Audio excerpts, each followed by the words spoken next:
ধান আবাদ করা কি এতই সহজ? মানুষে ভাবে যে ঘরে ধানে ভাত খালি খুব মানে আরাম মতো খাওয়া যায় না। দাদা কোনোদিনও জানি ওটা পাবেন না।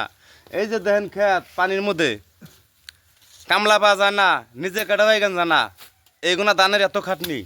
শুকনা মজুর কাটা যেতে আরাম, আর যদি পানি পাইলো আর বৃষ্টি পাইলো একদম একটা মানুষ যদি কামলা দেয় আর কেউ যদি কাম করে দিবার চায়, দেখেন এই বেরসা জীবনে কাম করে না, হ্যাঁ অরিজিনালি আজকে নিজের ধান দেহা দেখেন কিবা করে খাটনি করতেছে। আরে কোয়া চলে না, এই মানুষের কামলা দিতেছে না, আর হেঁটেই আশপাশ করতেছে হাই রে কত কামলা বাড়ি বোধ করে, আর আজকে আমি কামলা ভাই না 500 জায়গা 600 দিমু তাও কামলা পাইতেছি না, 300 দিয়ে খিলাম মু বেরসা প্রত্যেকবারই খিলা, কিন্তু এবার কামলা বানাই নিজেই, এবার ধান টুন কাইটা নিজেই বাড়িতেছে নেন এরম ইয়ে পড়ে গেছে গা, উপায়হীনে পড়ে গেছে গা।